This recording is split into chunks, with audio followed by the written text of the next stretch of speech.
Hey there, and welcome to another deep dive. You sent over some seriously interesting stuff this time around, like digging into the depths of sexuality and human behavior.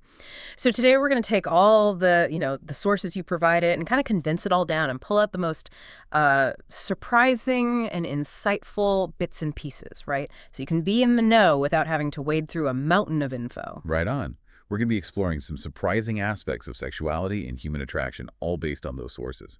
We'll uncover some real aha moments, Ugh. stuff that really challenges those assumptions we all have about these topics. And let me tell you, there's a lot to unpack here. I mean, just glancing at what you sent over, we've got multiple orgasms, the almost magical properties of semen, how often people are actually doing it globally, different cultural habits like think ancient Greece, the role of voice in attraction, and then the whole intimacy factor for female orgasm. And that's not even scratching the surface. We've got supernumerary nipples, the power of female desire, self-confidence, even sleeping naked gets a mention, plus historical misconceptions about contraception, like what they thought in ancient China, and of course the whole journey of sexual self-discovery. So buckle up, because we're about to break all this down in a way that's fun and definitely eye-opening. What's really fascinating is how these seemingly disparate pieces actually come together to paint a much richer and more complex picture of human sexuality than I think a lot of people realize. All right, so let's dive right in. And we're going to kick things off with something that might sound a little bit like science fiction, but it's totally a real thing. We're talking about the possibility of women experiencing like a mind-blowing number of orgasms in a relatively short amount of time. I mean, we're talking numbers that could reach like over 1,000 in an hour. Wow. That's definitely a number that raises eyebrows. Ugh. And even though it might seem extreme, what it really highlights is this huge orgasmic capacity that women have. Historically, I think it's something that's often been overlooked or just plain misunderstood. Well, maybe it's not about the exact number itself, but more about what it tells us about the potential? Exactly. It's like a wake-up call. The potential for pleasure in women is vast, and it can manifest in so many different ways. It makes you think about the traditional ways we look at female sexuality, right? Like maybe the research and understanding haven't always been, well, let's just say, coming from a woman's perspective. Right, exactly. So let's move on to another bodily fluid that often doesn't get much attention beyond its, reproductive role. Semen. Turns out it's not just a vehicle for reproduction, but it actually contains all sorts of proteins with some pretty interesting properties. I mean, some of the sources even mentioned a potential anti-aging effect when applied to the skin. That's right. And what's fascinating is how science keeps uncovering new facets of these biological elements we thought we knew so well. Like with semen, they've identified various proteins with bioactive potential.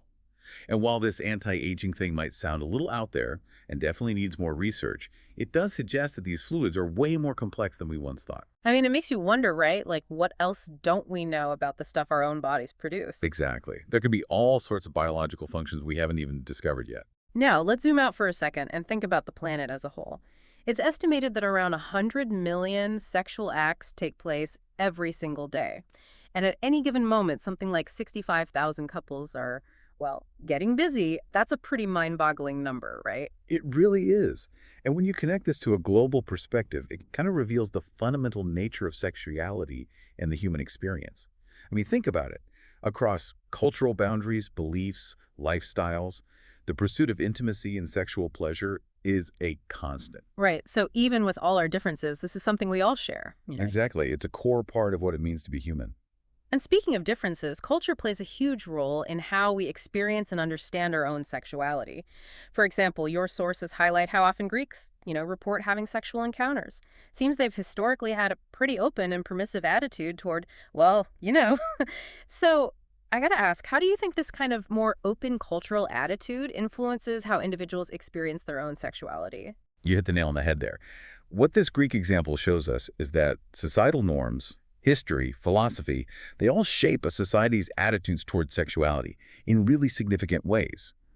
In cultures where sex has historically been celebrated more openly, like it seems to be the case in Greece, you're more likely to find less inhibition and a higher frequency of reported sexual activity. Ugh. It really makes you think about how our own cultural contexts often unconsciously influence our sex lives, our taboos, what we consider normal. It's all about perspective, isn't it? Exactly. But of course, attraction isn't just about the physical stuff, right? Your sources talk about how voice, especially a deep, confident male voice can be incredibly attractive to many women.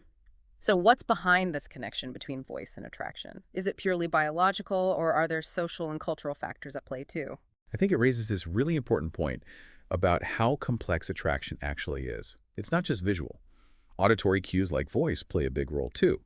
Now, from an evolutionary standpoint, a deep voice in men has historically been associated with higher levels of testosterone, which we link to things like dominance and protection. But you also have social and cultural factors that influence what we find attractive in a voice. Confidence, the way someone carries themselves when they speak, those are key elements too.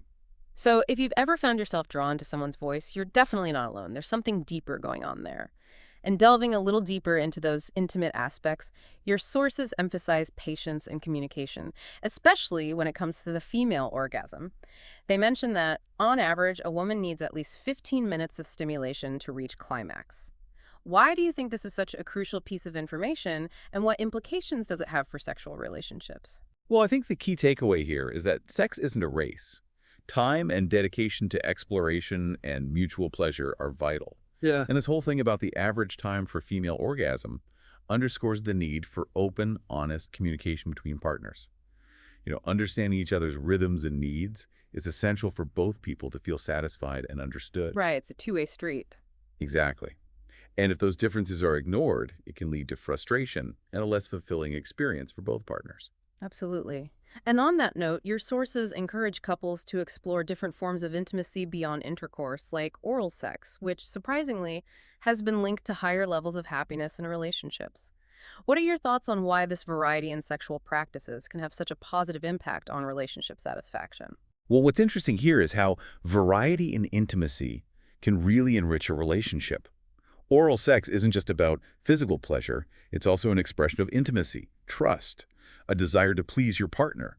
Exploring different ways to connect sexually can break up the monotony, boost excitement, and strengthen that emotional bond and overall satisfaction in the relationship. It's about being adventurous and open to new experiences together, right? Exactly. Now, moving on to something that might make you take a double take in the mirror, supernumerary nipples. Turns out they're way more common than you might think, affecting roughly 1 in 50 women. What does this frequency tell us about the variability of the human body, and why do you think we don't talk about it more? I think it's a great reminder of just how much variation there is in the human body. What might be perceived as an anomaly or something unusual is actually a fairly common variation in development. And the reason we don't hear about it more is probably due to a lack of awareness and the fact that, in most cases, they don't pose any health problems. Recognizing and accepting these differences is so important for fostering a positive body image and a broader understanding of human diversity. It's about normalizing what we sometimes consider different, right? Exactly. And busting some myths. Your sources suggest that sexual desire in women can actually be even stronger than in men, challenging those stereotypical notions that often portray women as, well, less interested in sex. Why do you think these ideas persist despite evidence to the contrary, and what are the implications of recognizing the power of female desire? What's crucial here is recognizing the complexity of female sexual desire. It's not solely driven by biological factors. It's deeply influenced by emotional context, intimacy, and that feeling of connection. The stereotypical ideas about lower female desire probably have historical and cultural roots, perpetuated by traditional gender roles. Recognizing the reality of a strong and complex female desire is crucial for a more equitable understanding of sexuality and for fostering more egalitarian and fulfilling relationships. It's about breaking free from those outdated stereotypes, right? Absolutely. And it seems there's a fascinating link between self-confidence and sexuality. One of the sources mentions how women who sleep naked tend to feel more confident and comfortable in their relationships. How do you think a habit as simple as ditching clothes at night can influence self-confidence and intimacy? I think it suggests that accepting your body and being comfortable with nudity can have a really positive impact on sexual confidence. That symbolic act of freeing yourself from clothing can foster a sense of self-acceptance and reduce insecurities about your body. And that increased confidence can then translate into greater openness and enjoyment in intimate relationships. It's like by accepting ourselves as we are, we feel more free to connect with others on a deeper level. It's about embracing your own body and letting go of those insecurities. Exactly. And finally, we can't forget to look back at those historical misconceptions about contraception. The example from ancient China, where they believed ingesting mercury or lead could prevent pregnancy, is pretty scary. What lessons can we learn from these historical mistakes? And why is accurate information in sexual and reproductive health so important? It really raises this fundamental question about the dangers of misinformation, especially when it comes to sexual and reproductive health. This historical example reminds us of the dire consequences that erroneous beliefs and lack of access to accurate information can have.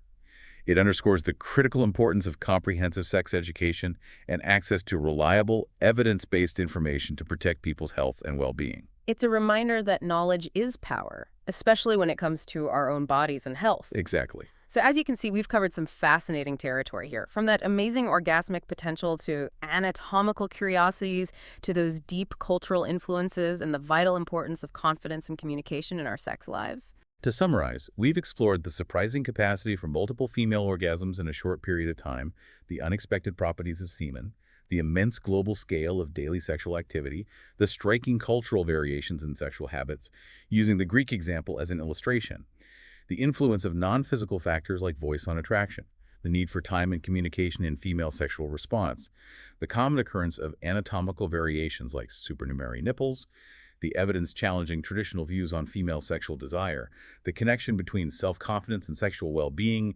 exemplified by the practice of sleeping naked, and those historical examples of misinformation about contraception, like in ancient China, emphasizing the importance of accurate knowledge. And it all leads to a very clear conclusion. Understanding these diverse aspects of sexuality can deeply enrich our relationships and foster greater self-awareness. Open communication with our partners and constantly questioning our own beliefs about sexuality are key for a more fulfilling and satisfying sex life. Right.